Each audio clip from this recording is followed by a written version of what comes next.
सनातनी हिंदू चैनल को सब्सक्राइब करें। दोस्तों, त्र्यंबकेश्वर एक प्राचीन हिंदू मंदिर है जो भारत में नासिक शहर से 28 किलोमीटर और नासिक रोड से तकरीबन 40 किलोमीटर दूर त्र्यंबकेश्वर तहसील के त्र्यंबक शहर में बना हुआ है। यह मंदिर भगवान शिव के उन 12 ज्योतिर्लिंगों में से एक है जिन्हें भारत में सबसे पवित्र और वास्तविक माना जाता है।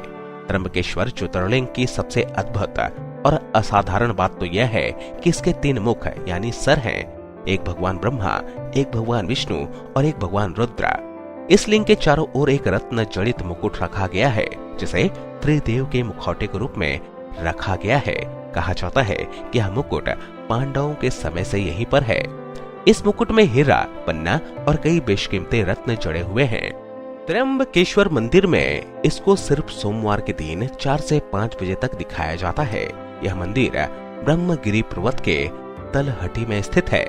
गोदावरी नदी के किनारे बने त्र्यंबकेश्वर मंदिर का निर्माण काले पत्थरों से किया गया है। इस मंदिर की वास्तुकला बहुत ही अद्भुत और अनोखी है।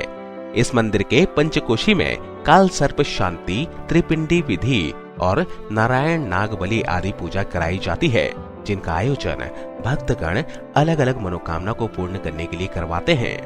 इस प्राचीन मंदिर का पुनः निर्माण तीसरे पेशवा बाला साहेब अर्थात नाना साहेब पेशवा ने करवाया था।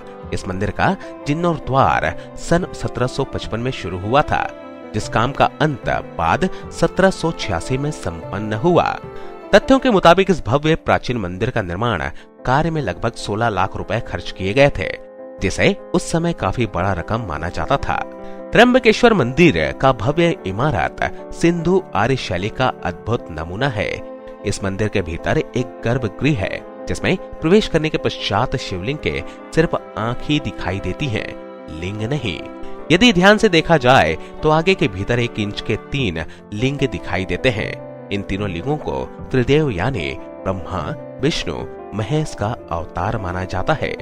प्रातः काल में होने वाले पूजा के बाद इस आग पर पंचमुखी मुकुट चढ़ा दिया जाता है।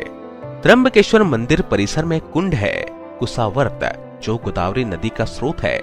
कहा जाता है कि ब्रह्मगिरी पर्वत से गोदावरी बार बार लुप्त हो जाया करती थी। गोदावरी के पलायन को रोकने के लिए गौतम ऋषि ने कुशा की मदद लेकर गोदावरी को बंधन से बांध दिया था। उसके बाद से ही इस कुंड में हमेशा पानी रहता है। कुशावर्त तीर्थ के नाम से जाना जाता है। कुंभ स्नान के बाद शैव अखाड़े इसी कुंड में शाही स्नान करते हैं। शिव पुराण के अनुसार ब्रह्मगिरी पर्वत के चोटी तक पहुंचने के लिए 700 चौड़ी सीढ़ियां बनाई गई हैं। इन सीढ़ियों पर चढ़ने के उपरांत राम कुंड और लक्ष्मण कुंड मिलते हैं और शिखर के ऊपर पहुंचने पर गोमुख से निकलती हुई भगवती गोदावरी के दर्शन प्राप्त होते हैं। चलिए अब हम आपको त्र्यंबकेश्वर ज्योतिर्लिंग से जुड़ी हुई पौराणिक कथाओं के बारे में बतलाते हैं कि आखिर भगवान शिव त्र्यंबकेश्वर ज्योतिर्लिंग के रूप में यहाँ उत्पन्न क्यों हुए। पुराणों के अनुसार एक बार महर्षि गौतम और तपोवन में रहने वाले ब्राह्मण की पत्नियां किसी बात पर गौतम ऋषि की पत्नी अहिल्या से नाराज हो जाती हैं। उन सभी पत्नियों ने अपने पति को गौतम ऋषि का अपमान करने के लिए प्रेरित करती हैं। उन ब्राह्मणों ने इसके लिए भगवान गणेश की आराधना की। उनकी आराधना से प्रसन्न होकर गणेश जी ने उनसे वर मांगने को कहा। उन ब्राह्मणों ने कहा, प्रभु किसी प्रकार ऋषि गौतम को इस आश्रम से बाहर निकाल दीजिए। गणेश जी को विवश होकर उनकी बात माननी पड़ी। तब गणेश जी ने एक दुर्बल गाय का रूप धर के ऋषि गौतम के खेत में जाकर फसल खाने लगे। गाय को फसल खाते देख ऋषि गौतम ने हाथ में डंडा लेकर उस गाय को वहां से भगाने लगे। उनके डंडे का स्पर्श होते ही गाय वहीं गिरकर मर गई। उस समय सारे ब्राह्मण एकत्रित होकर गौ हत्यारे कहकर ऋषि गौतम का अपमान करने लगे। ऐसे विषम परिस्थिति को देखकर गौतम ऋषि उन ब्राह्मणों से प्रायश्चित और उद्धार का उपाय पूछा। तब उन्होंने कहा, गौतम तुम अपने पाप को सर्वत्र बताते हुए 3 बार पृथ्वी की परिक्रमा करो, फिर लौटकर यहाँ 1 महीने तक व्रत करो। इसके बाद ब्रह्मगिरी का 101 बार परिक्रमा करो, तभी तुम्हारी शुद्धि होगी। अथवा यहाँ गंगा जी को लाकर उनके जल से स्नान करके 1 करोड़ पार्थिव शिवलिंग से भगवान शिव जी की आराधना करो। इसके बाद फिर से गंगा जी में स्नान करके इस ब्रह्मगिरी के 11 बार परिक्रमा करो। फिर 100 घरों के पवित्र जल से पार्थिव शिवलिंग को स्नान कराने से तुम्हारा उद्धार होगा।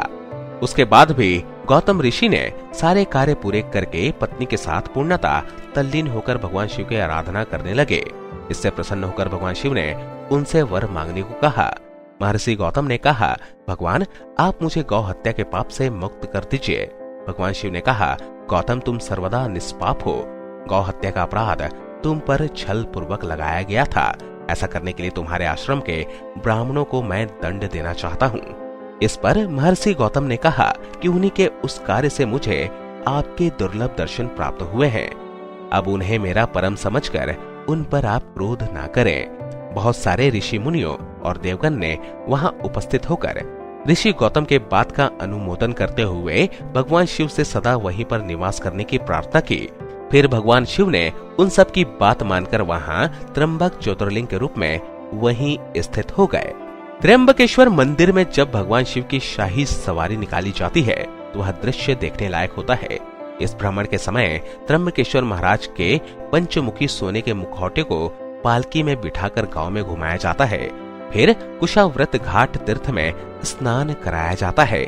इसके बाद मुखौटे को वापस मंदिर में लाकर हीरे जड़ित स्वर्ण मुकुट पहनाया जाता है। यह पूरा दृश्य त्र्यंबक महाराज के राज्य अभिषेक जैसा महसूस होता है। इस यात्रा को देखना बेहद अलौकिक अनुभव है। शिवरात्रि और सावन सोमवार के दिन त्र्यंबकेश्वर मंदिर में भक्तों का तांता लगा रहता है। यहाँ आने वाले भक्त सुबह के समय स्नान करके अपने आराध्य के दर्शन करते हैं और जिसके दर्शन मात्र से ही मनुष्य जीवन की सार्थकता महसूस होती है।